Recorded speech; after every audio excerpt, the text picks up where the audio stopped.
Musulman, text number 46. Ye vikṣiptendriya-dhiyo devās sva-hṛdi sthitam na vindanti priyaṁ śaśvad ātmānaṁ utāpare ye vikṣiptendriya-dhiyo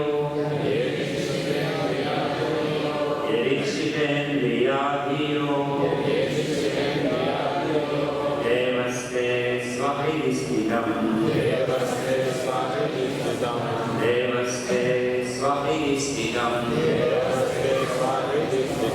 na vindati priyaṁ śaśvad na vindati priyaṁ śaśvad ātmānaṁ utāpare ātmānaṁ utāpare ye vikṣiptendriya-dhiyo devās sva-hṛdi sthitam na vindati priyaṁ śaśvad ātmānaṁ utāpare ye. Which personalities? Vikṣiptendriya-dhiyo, whose senses, mind and intelligence are always agitated because of material conditions.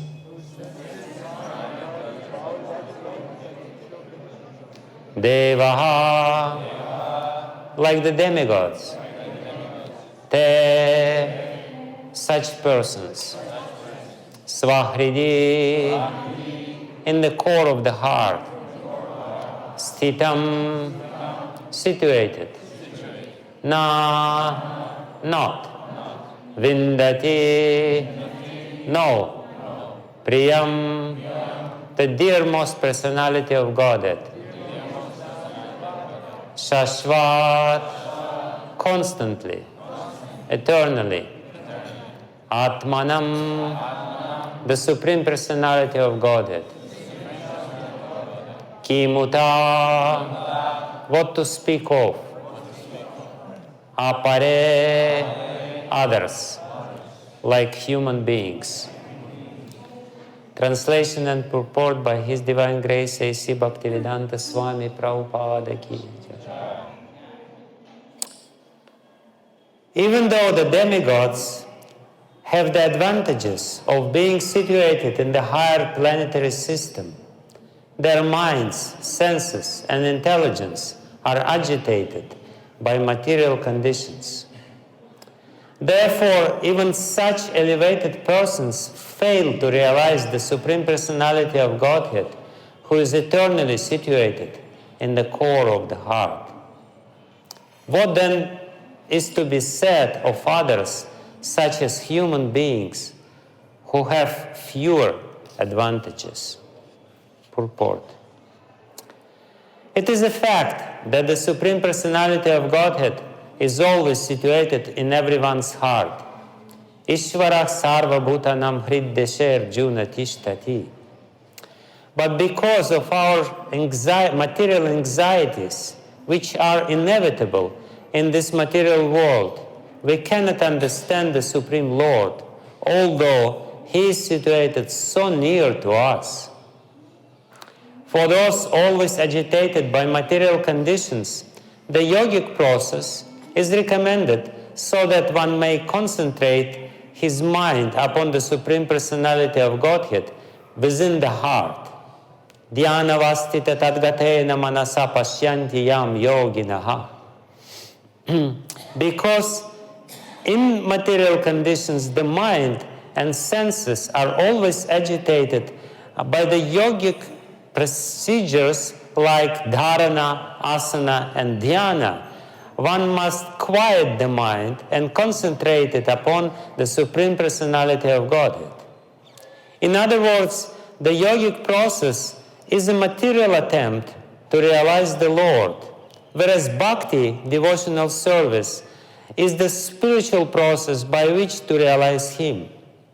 Maharaja Katvanga accepted the spiritual path, and therefore he was no longer interested in anything material.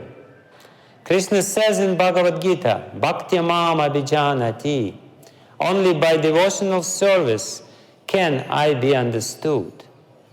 One can understand Krishna, the Parabrahman, the Supreme Personality of Godhead, only through devotional service. The Lord never says that one can understand Him by performing mystic yoga or by philosophically speculating. Bhakti is above all such material attempts. Anyabhilashita shunyam jnana karma dhyanavritam. Bhakti is uncontaminated, being unalloyed even by jnana or pious activities. Srila Prabhupada ki jai. Ye vikṣiptendriya-dhiyo devās sva-hṛdi sthitam na vindanti priyaṁ śaśvad ātmānaṁ ki utāpare. Even though the demigods have the advantages of being situated in the higher planetary system, their minds, senses, and intelligence are agitated by material conditions. Therefore, even such elevated persons fail to realize the Supreme Personality of Godhead, who is eternally situated in the core of the heart. What then is to be said of others, such as human beings, who have fewer advantages? Namo Vishnupadaya Krishna Prasthaya Bhutale Srimate Bhakti Vedanta Swami Niti Namine Namaste Saraswati Deve Gauravani Pracharine Nirvishesha Shunyavadi Paschatya Deshatarine Panchakalpatarubhescha Kripa Sindhubheva Patitanam Pavanebhyo Vaishnavebhyo Namo Namaha. Jai Shri Krishna Chaitanya Prabhu Nityananda Shri Advaita Gadadhara Srivasadi Gaura Bhakta Vrinda. Hare Krishna Krishna Krishna Hare Hare Hare Rama Rama Rama Hare Hare Hare Krishna Krishna Krishna Hare Hare Hare Rama Rama Rama Hare Hare. Ajanulambita bhujoknakavadatu sankirtanaika pitaro kamalaya daksha Vishvambaro dvijavaro yugadharma palo Vande jagat priyakaro karunavatara Yantah pravishya mama vachim imam prasuptam sanjivayata kila shakti daraksvadhamna Anyam shahasta charana shravanat vagadi Pranannamo bhagavate purushaya tu.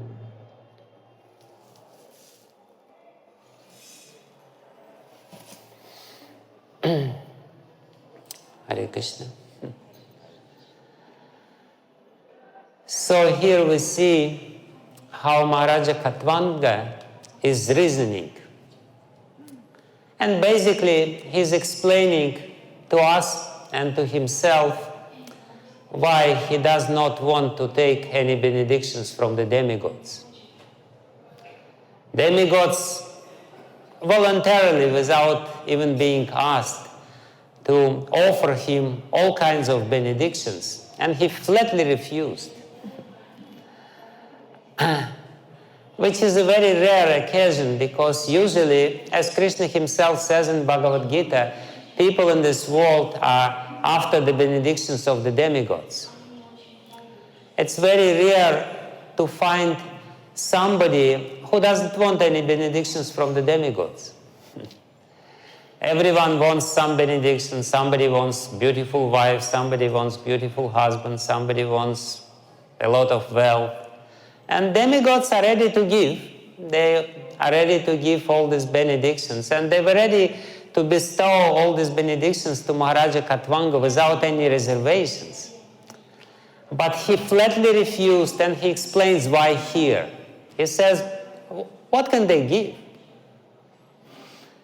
He basically says, these demigods are useless, which is a very strong statement. So they're constantly agitated. What can they give? They cannot give the knowledge of the Supreme Personality of Godhead, and I don't want to have anything else, because I know that anything else will not satisfy me. That was his logic. And usually people are not as intelligent. People means us are included. We are included in this category. It's very rare that person can completely, without any reservation, to take shelter of God. Usually, we want to take shelter of somebody else who is more accessible. God is too far, you know, of course he exists, maybe. Just in case he exists, I will worship him. But in the meantime, I will also get some benedictions from somebody who surely exists and who is much more accessible than him. That's the logic why people usually take shelter of demigods. First of all, because they are more accessible, they are closer by, they readily give these benedictions. And second of all, which is even most important, because by taking partial shelter of partial manifestations of God, they partially maintain their independence. Why it is so difficult for us to take shelter of God? Because we know to take shelter of God means to give up our independence 100%. 108%. Not less than this. Anyabhilasata shunyam jnana karma dhyana vritam. Nothing else. Who is ready to do this? Nobody is ready to do this. Whereas if we take the partial shelter of partial, you know, devās or partial representative of God, whoever they may be, you know, temple president or FRO officer, or somebody else who is very accessible and relevant to our particular situation. We don't have to surrender completely. We will have to surrender a little bit, but still we maintain the illusion of our independence, which is the most dear to us. Our whole program of existing in this material world is to maintain independence, to prove to the world that I am independent. And even though 400 times a day we fail to prove it, because we always have to take shelter of somebody, of a doctor, of you know, of a policeman, of, you know, husband or wife or whoever it is, still the illusion of independence is very dear to us. It is said here that God, who is in the heart, is very dear. He is priyaṁ. But for us, he is not dear. What is dear for us? The illusion of our independence. I am on my own. I can do it. And I will prove to everyone that I can do it. So this is the main problem of the human being, and therefore usually people prefer to take shelter of the demigods or any other, you know, powerful personalities, or personalities even not so powerful. You know, wife maybe not so powerful, still we will have to take shelter of her, because in some ways she is more powerful than us. And again, we are completely useless and infinitesimal and actually don't have much power, but still we want to say, I am independent. But Maharaja Katvanga, he shows the greatest intelligence. That's the manifestation of greatest intelligence when we understand that nobody else can save me. Ultimately, nobody else can save me. But what deprives us of this intelligence is pride. Therefore, once Srila Prabhupada gave a brilliant, amazing definition of humility. This is Harivilas Prabhu, disciple of Srila Prabhupada. He explains this, that once they were walking in the Boulogne forest in France, and he asked him, Prabhupada, can you tell me what we always hear, humility, humility, humility. Many times a day we hear, be humble, be humble. But what does it mean in practical sense? And Prabhupada gave this definition of humility. He says, humility is the understanding that nothing in this material world will save you. No doctors, no weapons, no your material abilities, nor your intelligence, nobody. Nothing will save you but the Lord Himself. He is the only saving grace. If we understand this, we are humble. If we don't understand this, we will try to take shelter of something else, and by taking shelter of something else, we manifest our pride. This is the subtle manifestation of our pride, because we are trying to take shelter not of God, but we try to maintain the illusion of independence, and therefore we are trying to somehow or other to save ourselves or to exist in this world by taking shelter of somebody else.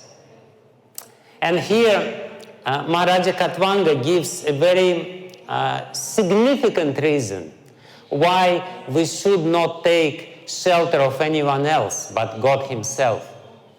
He says, vikṣiptendriya-dhiyo. He says, anybody else is vikṣiptendriya-dhiyo. Vikṣiptendriya-dhiyo. You know, his mind and intelligence and senses is completely distracted. And it basically means, in practical sense, it means that now I want to give shelter to you, but next minute I don't want to give shelter to you. Why? Because my mind and intelligence are not stable. My senses are not stable. I'm constantly disturbed. And being constantly disturbed, I don't really understand who I am. Because of this condition, because of the constant influx of the material sensations which we have there, our mind is unstable, and we cannot understand who is God, we cannot understand who we are. It's a very important point for every spiritual seeker to understand, which is elaborately explained by Lord Kapiladev in the third canto of Srimad Bhagavatam, that the object of the senses are tamasic by nature, and the senses are rajasic by nature, and the mind is sattvic by nature. But because the senses and the mind, the mind is always trying to taste the object of the senses through the senses, then the contamination of the material objects is constantly coming into our mind. Our mind is constantly polluted. 24 hours a day, even when we sleep, still it's being polluted. The mind, which is sattvic by nature, which is given by the Lord Himself to us to understand Him, which is a very powerful mechanism of the Lord, is constantly polluted by the influx of the sensual impressions. And therefore, our mind is not so clean. So Maharaja Katvanga says, what somebody whose mind is not clean, whose mind is not steady, what he can give to me? He can only give me, what he can share with me, he can only share with me his contamination. Please give me some contamination. Yes, take it. You know, this is what people are doing here. They're sharing between themselves the contamination which they have. Somebody have this type of contamination, and he's very generous, and he's sharing with everyone else. And somebody else has the other type of contamination, and he's sharing it somebody else. All these writers of, material novels about the, eternal love between, I don't know, Romeo and Juliet. What they're doing, they're just sharing their contamination. And very easily people are being contaminated by this. And Maharaja Katvanga says, I do not want to have anything to do with this. Please forgive me for that. But I do not want to have anything to do with your material contamination, because I have my material contamination, which is heavy enough. What is the use for me to take shelter of somebody else? Because by taking shelter, and that's a very important point for us to understand, if we take shelter of somebody, for sure, by taking shelter of him, we will get all the contamination which he has. That's the law of material nature. If we are taking protection of somebody, if we become dependent of somebody, if this somebody is not pure, we will get, by the means of taking shelter or taking protection of him, by the means of taking protection of him, we will get all his material desires. So Maharaja Katvanga, he explains to us why we should not go to the demigods or, as a matter of fact, to anyone else. If we don't understand that ultimately everything is coming from the Supreme Lord, because by doing this, we will get, our heart will be polluted. And instead of realizing the real goal of life, that is to know the Supreme Lord, we will be further away from this goal due to these material desires, which will, in a very natural and spontaneous way, come to our heart from their heart through this way of exchanging our so-called shelter. So, therefore, he says, he explains to us what to do. And Srila Prabhupada says that usually when people encounter this condition of unsteady mind, unsteady senses, polluted desires, they try to pacify the mind and the senses through the means of yoga. That's a very, in one sense, is a very natural way. My mind is not steady, so what to do? Let's try to steady the mind. What to do for this? Prabhupada explains, sit in one asana and sit very quietly. After some time, your mind may get little pacified. Usually when people do this, they fall asleep quite soon. Because, nashta prayeshva badrishu nityam bhagavata sevaya, whatever is disturbing in the mind goes away. So, or they do pranayam. Pranayam is a very powerful process. By pranayam, the mind becomes really pacified. If you breathe very slowly, then the mind becomes really slow. That's a very good way to fall asleep too. No problem. So there are different ways to fall asleep, but this is how Prabhupada ultimately explains in the purport. This is the material way, the material approach. Why it is material approach? Because you're employing material means. You think that just by breathing slowly you will understand God? How is that possible? What is the logic behind this? Yeah, mind may become a little slow, but the constant influx of the sensual impressions will not stop because of this. Yes, you will sleep a little longer, no problem. But the mind, being so peaceful, will be even more eager to be agitated, because mind actually hates this peaceful condition. For how long you can be peaceful? Ultimately, you want to be disturbed. To be peaceful is so boring. Who really wants to be peaceful? For a change, to be peaceful is good, but not always, not all the time. So it's a very mechanical process. And Prabhupada explains this is dhyana vastita tadgatena manasa pasyanti yam yogina.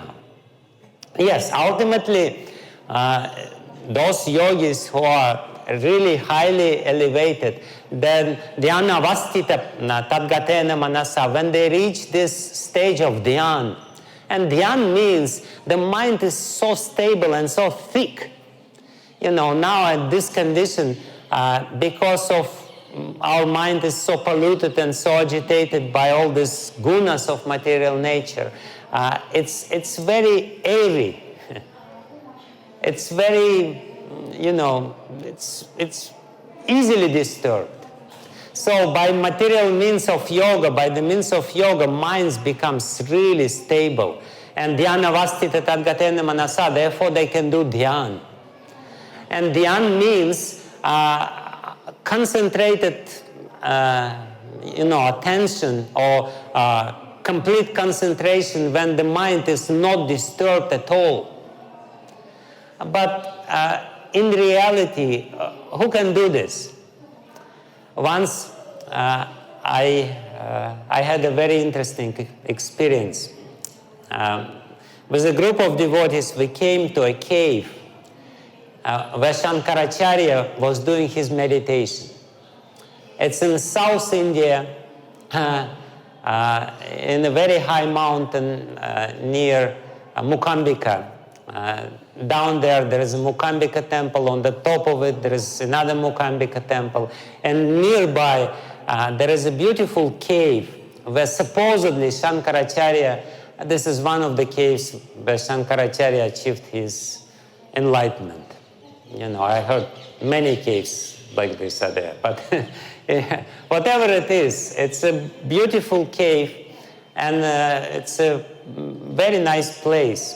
And it's very difficult to reach because yogis, to attain this enlightenment or to attain this spiritual experience, they need to be in a secluded place. So you have to climb over for several hours to this mountain, and then you have to go down for some time, and there is jungles, and there is a lot of snakes there. It's really difficult to reach. So after few hours of climbing to this mountain, we came ultimately to this cave, and we saw a yogi sitting in this cave. And he was sitting in his meditative position, and he was trying to meditate. He was clad in saffron robe, and he was sitting very peacefully with erect spine, his eyes closed. And it's a nice cave. It's actually, in the cave there is already shower attached there. There is little water is dripping there. It's really fully equipped cave. You can be there for a long time. So he was sitting there, and there is a group of devotees, Hare Krishna devotees, how they are. They are very loud. So they were climbing into this cave, taking the, water there, this and that. And here's the yogi, he's sitting there. And, I looked at this yogi, and I saw that he's really, he's sitting there, and, he's and, I could understand that really, he's not dhyana vastita tadgatena manasa pasyanti yam yogina. His mind is not really concentrated, and he's disturbed. He's really disturbed, and I could see that there was some disgusting sort of expression in his face. He didn't like Russian devotees. I don't know why. But in any case, the point which I want to make, and which actually Prabhupada makes very strongly here, is that it's a material process, and even though it works in very rare cases.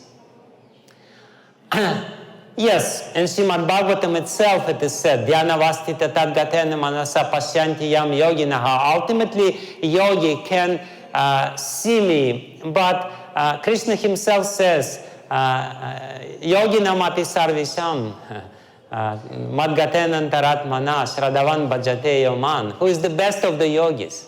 The best of the yogis is somebody who has faith. And what does it mean to have faith? To have faith, Srila Bhaktivinoda Thakur, he gives a beautiful definition of faith.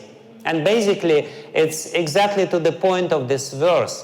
He says, Shraddha tu anyopaya varjam. Shraddha starts when we reject any other upayas or any other means in this world. If we don't trust or don't believe in any other means, it means that we have Shraddha. If we still maintain or we still hold the trust towards some other means that somebody else will save me or somebody else will help me in this world, it's not Shraddha. And then constantly, he says, constantly bhakti unmukhi, you have to be always inclined to do bhakti or to please the Lord, to try to please the Lord. I only want to please the Lord. I don't want to please anyone else. Therefore, that's the spiritual means. The best of the yogis is somebody who has this Shraddha. Is somebody who has this Shraddha. And what it means, what is the next point, what does it mean that you have this Shraddha and what you practically have to do? That's very important. And that's what Maharaja Katvanga will explain in the next verse. But basically, it's very important for us to understand what does it mean in a practical sense, in a practical, how it is translated in our practical life. In the 11th canto of Srimad Bhagavatam, there is this beautiful story about 4 Kumaras who once were bewildered. They were doing yoga. They were following this process of dharana, dhyana, and samadhi, as explained by Srila Prabhupada. And they came to their father and they asked, Dear Father, please explain to us. We have been trying to distract, to retract our senses from the sense objects and our mind from the sense objects, but the relationship between the mind and the sense objects seems to be so natural. How can we really retract our senses inside us if they are so naturally and spontaneously attracted by the sense objects? And it seems like the whole scheme of creation is designed in such a way. We all know the beautiful sound naturally attracts our mind. If somebody sings very beautifully, the mind always goes there. I remember once I was with one professional musician, and there was a group of people, and somebody said, can you teach us or can you show us some beautiful raga? And this musician, he said, what is this raga? And he took one note and said, just listen, this is the most beautiful. Sa. Just one note. And when he was singing this note, it was so beautiful, I said, yeah, this is a very beautiful raga. So the 4 Kumaras, they approached Lord Brahma and they said, how is that possible to retract our senses from the sense object and the mind from the sense object if they are so naturally, so harmoniously fit to each other? They're really fit. All the tastes and the tongue, they are so complementary to each other. And Lord Brahma, he heard this question and he became bewildered. He said, "Oh, you're right." It is specifically said in the 11th canto of Srimad Bhagavatam that because Lord Brahma was too busy working in this world, by hearing this question, he couldn't find the answer. He said, you're right. You're right. How is that possible? They're meant for each other. The mind is meant to the senses are meant to the mind. They are all coming, the senses are coming to the mind is coming to the senses. How we can separate them? Which is supposed to be done through the process of yoga. And at that point, the white swan appeared on the scene, and that was Hamsa Avatar. And Hamsa Avatar, he gave a beautiful solution to this question, which is the spiritual solution. The material solution is to try to retract the senses. The material solution is to try to somehow or other to withdraw the senses. We know how people are doing this. They're trying to limit the sensual interaction with the sense objects. Go to the cave, go to the monastery, don't look at women. Women are so evil, but they're everywhere. So this is all material means. Try to somehow or other limit it. Hamsa Avatar gave a beautiful solution to this problem, to this conundrum. He says, listen, please listen. It's a very beautiful answer which he gave. Gunesh avishati cheto, he says that gunas of material nature, avishati chetaha, they naturally go into our mind. That's true. He agrees with this position. And then he says, gunas chetasi chaprajah. And he says, my dear sons, you're right. Gunas of material nature, they go into the mind. You're absolutely right. Their connection between each other is inseparable. You cannot really separate because gunas are in the mind is in the gunas. Jivasya deha ubayam gunas chetam ātmānaṁ. But you have to understand that ultimately this is all material. This is all me. I wanted to read this next verse. Sorry. Gunesh chavisa chitam abhiksnam guna sevaya. It's basically the same. Gunas cha chitta prabhava. He said, gunas cha chitta prabhava. The gunas of material nature, the modes of material nature, they influence very much our chitta. Our chitta becomes disturbed, as it is said here, vikṣipta. But what to do? Madrupa ubhayam tyajet. He said, yes, he agrees with this proposal. Gunas are attached to, the mind is attached to the gunas. Gunas are entering the mind. But what you should do? You should not try to distract the mind from the object of the senses. You should distract yourself from the mind. And that's spiritual solution. And how you should distract yourself from the mind?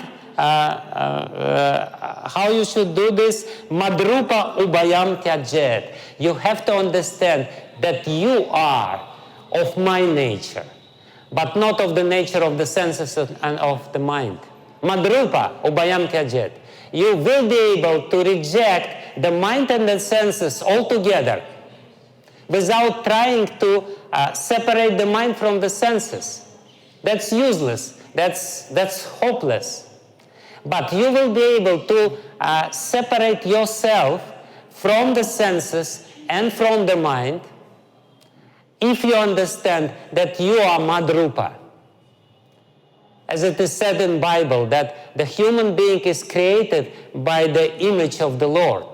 And that's exactly what Hamsa Avatar says in this world. Madrupa abhayam tajet. If you understand that you are mine, that your form is already my form, that you are connected with me, that your connection with the world is completely superficial, is unreal in the real sense of the word, this connection is completely artificial. If you understand that your real connection is with me, as Maharaja Katvanga says, that the priyaṁ is in this heart.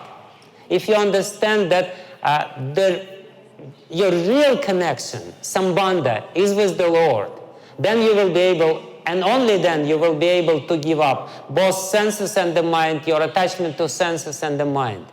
And that basically means surrender. If we understand that our inner nature, constitutional nature, is the part and parcel of the Lord, and we are created in such a way, and there is no other way for us to exist, that this is our most natural condition. If we understand this, by intelligence, then we will be able to do this. And therefore, Sukadeva Goswami, who explained this story, he says that by understanding this by intelligence, he was able to surrender. If we have this sva-hṛdi, that nothing else will save us, and if we have this understanding in our intelligence that we already belong to the Lord, and everything else is artificial, everything else is not natural, everything else will not make us happy, then we will be able to give up everything else and surrender to the Lord. But before we understand this, we will have to spend a few lifetimes in a hopeless attempts to become happy in this material world. It's amazing what I see, and that's actually what makes me so sad. Even devotees who practice devotional service for many, many years, they still somehow or other have the hope that I can become happy here in this material world. Krishna is trying to disprove this to us probably few hundred times a day. You know, if we look around, nobody is happy. If we look in the mirror, we will also see that somebody else is not happy. If we examine very soberly the nature of this material life, it's not possible to become happy in this material world. Still, everyone is trying, and even devotees are trying. Still, everyone has some hope. Maybe somehow or other I will become happy. Nobody believes it. Nobody believes that by nature we belong to God, and God is most priyaṁ, most dear to us, and He is in our heart. Nobody believes it. And everyone is trying to continue with this game of agitating mind, always, all the time, just uselessly agitating the mind, agitating the mind, agitating the mind, hoping that by the way of agitating the mind, he will become happy. No way, no hope. In Russian, there is a saying that hopes dies the last. Everything else is already dead, but hope is still there. The body is dead, but hope is still there. Somehow or other, I will become happy. You know, when people are young, they have this hope, but when people are old, they still have the hope. So there is a continuation of this saying in Russian: the hope dies last, but it should be killed first. If you are intelligent enough, this is where your intelligence has to be applied. You have to kill this hope. This world is hopeless. It's hopeless. Dukkhalayam śaśvatam. Krishna himself says, Dukkhalayam śaśvatam. There is no hope. And if we understand this clearly, then it will be very easy. And if we understand very intelligently that we already belong to God, and He's waiting for us. He's crying, seeing our unhappiness in this world, our miseries in this world, our stubbornness, our completely, as Prabhupada says, completely irrational unwillingness to surrender to God. That's Prabhupada's phrase. Irrational unwillingness to surrender to God. And therefore, Maharaja Katvanga in this story, he teaches us how we should be reasoning. There is no other hope. Even if 33 crores of demigods will come here and with one voice will tell you, please ask us benediction, you will have to say no. I want to surrender to God. Please forgive me, I'm sorry, but I don't belong to you, I belong to Him. And only if we have this determination, we can say we're intelligent. Otherwise, we're just stupid. Irrational unwillingness to surrender to God. Irrational. We are irrational human beings without proper discrimination. That's unfortunate situation. Why? Because our mind is agitated.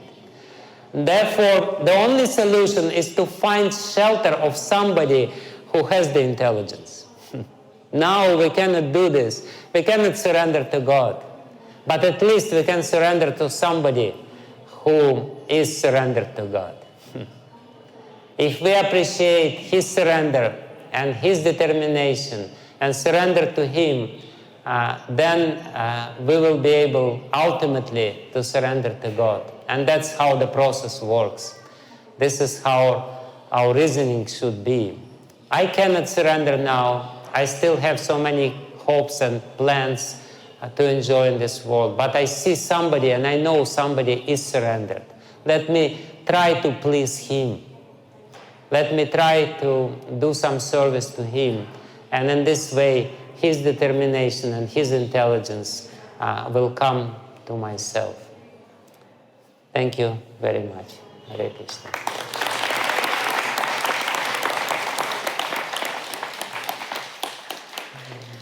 Maybe there is some question? Yes? Okay, you say in Russian, I will translate it. Вы сказали, что мы должны оторвать себя от своего ума, но просто мы же как бы используем все равно ум, вот, разум, в том, наши чувства используем в служении за ним. You said that we have to distract ourselves, or we have to cut our connection from the mind of the senses. We have to really, but we're using the mind and the senses in the service. No, we're not using the mind and the senses in the service. The mind is using us. Unless we detach ourselves from the mind will be using us, not we. We will have an illusion, I'm using my mind. Yes. There was a nice story. There was one man, he just bought a cow in the market. And he was going home with this cow. And he was pulling the cow by the rope. And there was one teacher, one sadhu, and a few of his disciples. And sadhu was telling to his disciples, look how everyone is attached in this world. Everyone is attached. And now this man is pulling this cow,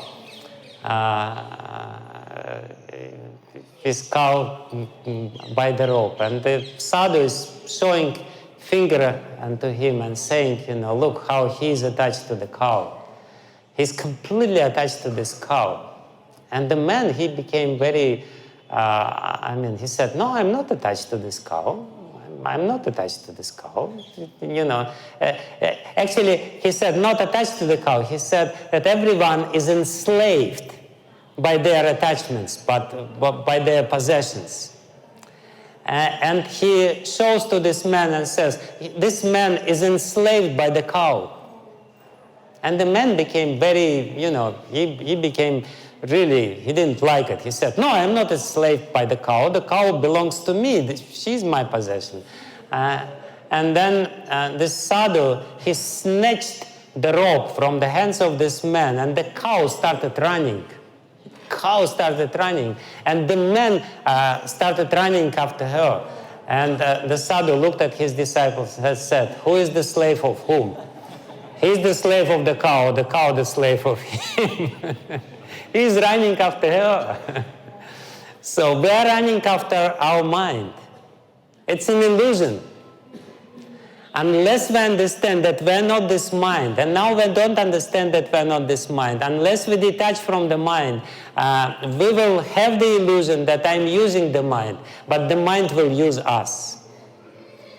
Some emotion comes to our mind, and this emotion will use us, and we will think, oh, this is my, oh, I'm so sad, I'm so sad. You're not sad, you're stupid. Because you're not detached from the mind.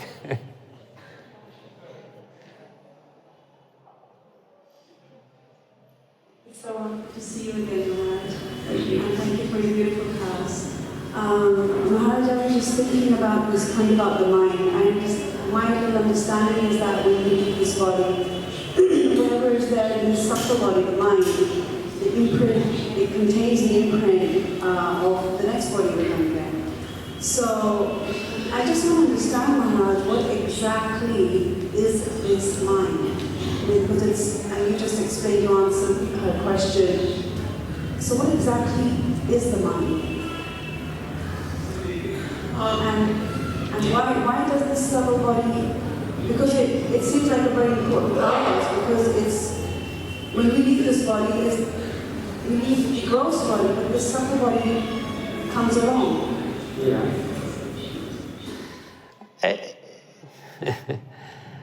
It's not an important part of us. But because we are attached to the subtle body, therefore the subtle body comes along. We cling to the subtle body because the subtle body is our way to realize our program for independence in this material world. The subtle body is actually a very genius device of the Lord, which gives us the impression that we are the Supreme Lord, by the subtle body is chitta, like Lord Kapiladev explains in the third canto of Srimad Bhagavatam, that ultimately the first element which is created, the most subtle element, is chitta. It's on the universal scale, it is called Mahatattva, or the universal intelligence. And in our case, it is chitta. And chitta is sattvic. It's very stable, it's very clean. And Lord Kapiladev says that the most important quality of this chitta, when it's clean, it's Bhagavad Bimba Grahitvam, Bhagavad Bimba Grahitvam, that it will be able to reflect the image of God. That ultimately we will be able, when our chitta is completely clean, Chitta Darpana Marjanam, where our chitta is completely clean, we will see the image of the Lord within our chitta. But when chitta is contaminated, and it's constantly contaminated by this process of interaction with the world, when the senses are interacting with tamasic objects of this world, then tamas is coming through the rajasic senses into the sattvic chitta. And in this way, the chitta is contaminated. When the chitta is contaminated, then it creates all other images of other objects of the world. And ultimately, through the means of ahankar, which is part of the chitta, which is tamasic part of the chitta, it creates image of ourselves. This is I am. This is what I am, what I want to be. This is how I am. Look at me. Just look at me. Just look at me. Look.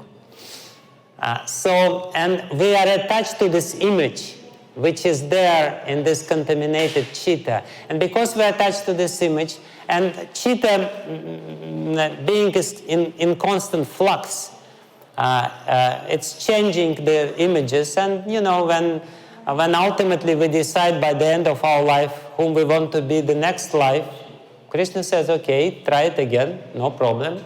You will fail, but you're free to try. Thank you, Maharaj. So Maharaj, isn't it, I understand this point that it's in constant flux. Depending on what we're doing, the impressions are coming accordingly. Depending on our past karma, depending on our present interaction with the world, and most importantly, depending on our association with other people. Yes, Maharaj. So Maharaj, isn't it that these senses that you explained in the beginning, like the mind is sattvic, but the sense objects are tamasic, and senses are rajasic. And that energy that you explained, that's just a natural, Yes. So it just and therefore we have the detachment of the mind, not from the senses. But Maharaj, my understanding has been, please correct me, that it is using the same senses and the objects that we connect that object, Krishna conscious, if that's the word. Yes. And that's what is the turning. We do have to purify the mind, but we purify the mind by bringing the mind into the connection with the spiritual objects, like the sound of Srimad Bhagavatam, sound of the holy name, the philosophy of Srimad Bhagavatam, the holy dham, and Sri Murti, and ultimately, what else is there? The five. Yeah, this is how we purify Cheta Darpana Marjanam. But first and foremost, with the sound of the holy name, we're purifying the mind. And when it's purified, then Bhagavad Bimba Grahitvam, the mind will be able to reflect the image of the Lord and our own image. And we will see the reflection of our own image and the image of the Lord in the clean mind. And in this way, the connection will be established. Otherwise, we will be clinging to the impure images in the mind. So we just need to Krishna conscious everything. Yes, we have to purify the mind, and when the purification process is complete, then the understanding of who is God and who I am in relationship with God will also be complete. But to do this, we have to surrender completely. Why this process? This is a very powerful process, bringing our mind in connection with the spiritual energy through the medium of Srimad Bhagavatam. But why this process does not work? Because, or does not work as effectively as it can work, because we have so many other goals. We are not surrendered.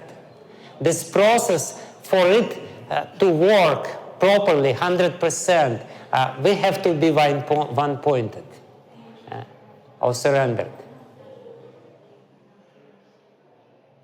And we still have hopes, and therefore this process works, but in a slow way. Slow. Yes.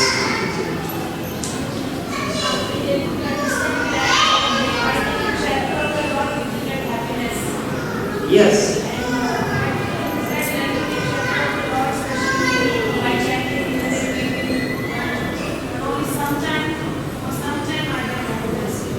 Not all the time. Like if I chant for some time, I get happiness, but not But after that, what happens when mind again goes to material? Yeah, because you're not taking shelter of the Lord all the time, and therefore you're only happy when you take shelter of the Lord. The other time you try to take shelter of something else, and the mind becomes unhappy. If you take shelter of the Lord completely, then the mind will become very peaceful. You know, I'm completely protected. Just imagine, what does it mean to take shelter of the Lord? It means that you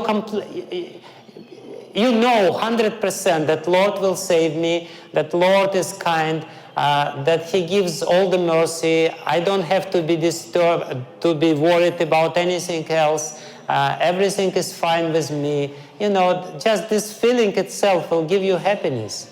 But you take it for some time and you feel good, but then your mind will become a little agitated and you think, no, I need this and I need that. And you immediately try to take shelter of something else.